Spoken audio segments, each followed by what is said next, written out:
to learn that these kids are special, and when they take the field, it doesn't matter how big anybody is. They don't care. They're going to play their hearts out. Coach Grobe, like all of Fisher DeBerry's staff, have now been together for 3 years.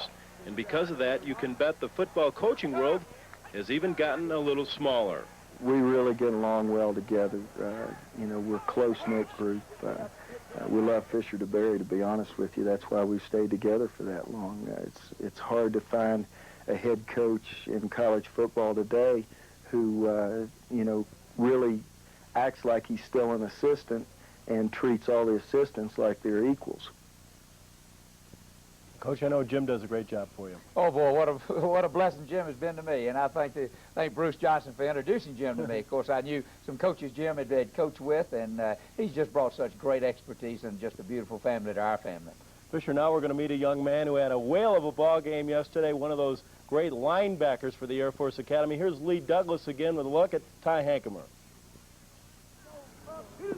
While in Houston for the Bluebonnet Bowl last year, defensive coordinator Bruce Johnson told me the most improved player on his defense from the beginning of last season to the end was number 94, outside linebacker Ty Hankamer, or that's the position they call junk back at the academy.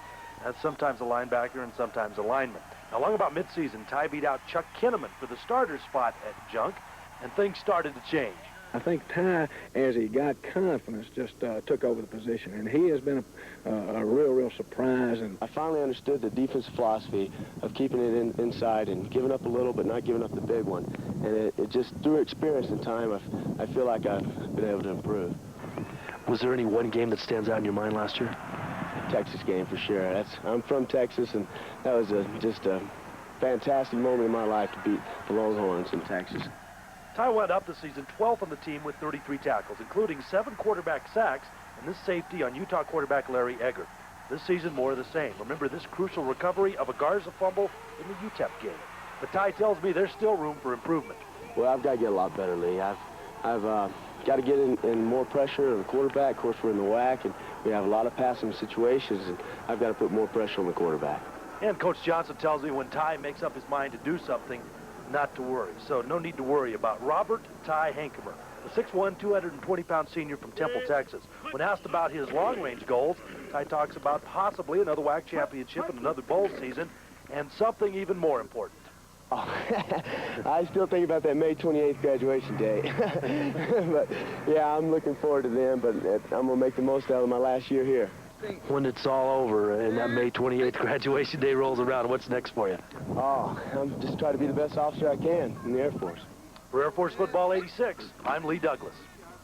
Just said, Coach, a good game yesterday. Hey, had a great game, but his closing comment is what it's all about, and what a great officer he's going to be for our Air Force. He's an intense competitor. All right, Coach, we're going to come back and take a look at Utah as we will meet Utah next Friday night. We'll have that right after this.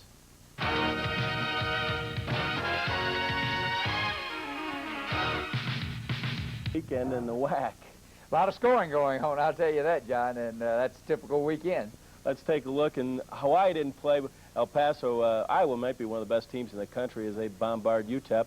Then we've got, hey, look at this. That's the first win by Wyoming over a Big Ten team. Well, I'm so happy for Dennis and his staff. And, John, they've done such a great job in a short period of time and had a lot of offense up there at Wisconsin. Great win for the WAC. We'll talk more about Utah in a few minutes. They had to go to Columbus, and they got creamed by the Buckeyes. Then we've got, this is a tough game right there. That must have been one heck of a football game, because I think New Mexico at one time was in charge of the game about 28-7. All right, then we'll skip up to BYU as they took care of Temple over there in Provo. Well, it shows you again the quality of defense that BYU's got, because, you know, Temple's got one of the best running backs in the entire country. Fisher, Tommy Rotella told me after the game Saturday, he thinks playing at Utah on their turf, their stadium, everything's the hardest place that you guys have to play. Well, you know, they hadn't lost very many football games over there at Utah in their home field, and they do have a, you know, a great record there at home, and, of course, playing on turf. But it's a Friday night game. It's going to be a little different for us, but, hey, the field'll still be 100 yards long, and it's Friday night for them, too. Well, they've had some problems this year, but they are a good football team. You better believe they're a good football team. And, you know, John, like I said last week, to be honest with you, I picked them and CSU as to be the two teams that I thought that could contend for the conference championship simply because of the veteran teams that they had returning. All right, we are about out of time. We'll look forward to taking a look at the Utah highlights next Monday night. Good luck on Friday night, Coach. Thank you, John. We're looking forward to it. It'll be a tremendous challenge for our young men. All right, that's going to do it for Air Force football 1986. We'll see you again next Monday night. Good night, everybody.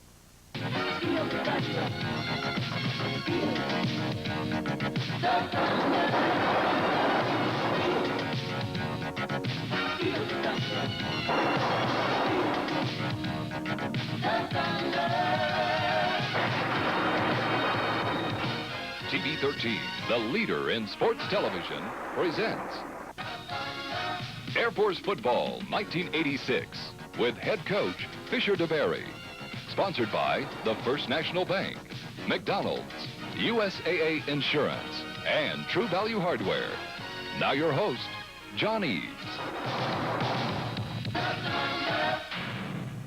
And good evening, everybody. Welcome to our show. Final score Friday night from Rice Stadium in Salt Lake City, Utah. Air Force 45, the University of Utah 35. Coach, I've seen a lot of football games. I've never seen a comeback like that. Well, John, it was a great comeback, and I'm so doggone proud of our young men. I don't know what to do. It's one of the greatest games that I've ever been a part of. But, you know, I think they deserve so much credit because they never lost confidence, they never lost faith, they never lost belief in themselves, in each other, and it was just truly one of the greatest comebacks in college football. What'd you say at halftime, Coach? Well, I just told them, you know, just that. I said, man, I tell you one thing, I don't think anything that's going on out there has really been a direct result, even though I thought Utah was playing an outstanding offensive football game. But I really, truly thought that we weren't doing individually our responsibilities very well either. And so I said, hey, all we got to do is sit down and look at ourselves and then, hey, believe. And by goodness, that's exactly what they did. And they came out and played a tremendous football game in the second half. All right, Coach. Well, we've got all kinds of highlights. We'll have that when we come back right after this.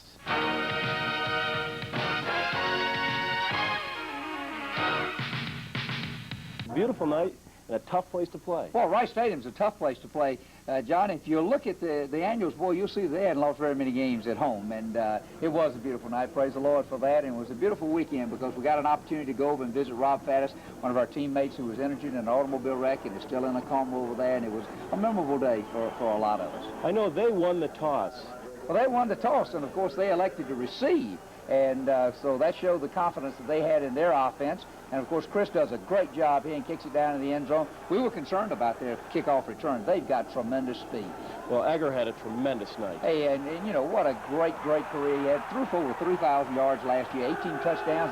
And, you know, he started right off this way. He's one of the premier passers in the country. There's no question about that. Here he goes to Holder. And what a great night he had, 144 yards in receptions. And they took that ball, John, and kept it almost for 8 minutes there and drove the length of the field. Well, they're up 7-0 already. Pat Evans, just extra effort all evening. Pat had a great night. We came up a yard short there in third down. Of course, had to punt it back to him. And then, of course, they decided to go downtown and really test it out. And, of course, this is just a great reception here by Holder. And, you know, when you get big plays like that, it's easy to have a lot of yardage. Eddie Johnson. Eddie Johnson, I don't believe there's a final runner in a conference. And did you see that spur of energy right there? And that's the acceleration. And, of course, you know, this got them off to a great start with that big play. And this is something we were concerned about going into the game, John. All right, here's Jimmy, who I thought really did run the option excellently. Jimmy played a fine football game for us, and his execution was much, much better than it was the week before against Colorado State. As a matter of fact, he read at an efficiency of 81% in the game.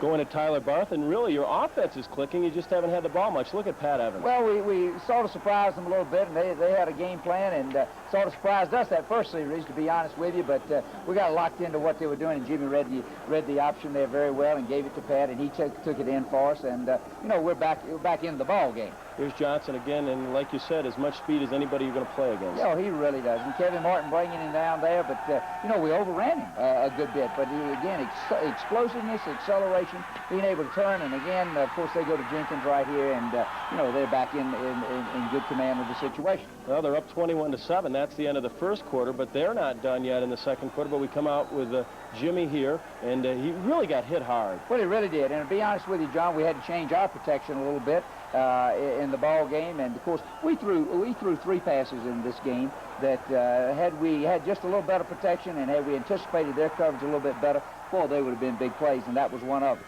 course, you know, they get the ball right back, you know, on the interception, and then go downtown to Holder again. Boy, what great speed he's got. And then they change quarterbacks and go to their big quarterback, Bill, down there, and boy, he takes it in. And of course, now they're really in control of the situation. Well, here's a Tyrone making a nice catch from Jimmy. Well, Jimmy, I thought threw very, very well. Threw for 61% in the ball game. But again, he reads the option very well, and another great effort by Pat right here, and he takes it in. And you know, we're back into the ball game, and tell you one thing, spectators are getting their money's worth. Did you expect this high-scoring game? Well, I thought, you know, there would be some points on the board, but I really didn't anticipate quite as many as there was, to be honest with you. Well, here's Mark Manafo, and this looks like it's going to be another great drive for you. You're down right now, 28-14, but this fumble really did hurt. Well, you. it really did hurt because we you know, had set that play up, and Mark took it down. We got there inside the 20-yard line, and dead-going, you're supposed to get points, and Jimmy just left it in there just a little bit too long in that situation, and boy, this guy's an all-purpose guy. Bill, their backup quarterback, plays fullback for him also, and here's Eddie Johnson out of the backfield, and boy, what an all-purpose performer he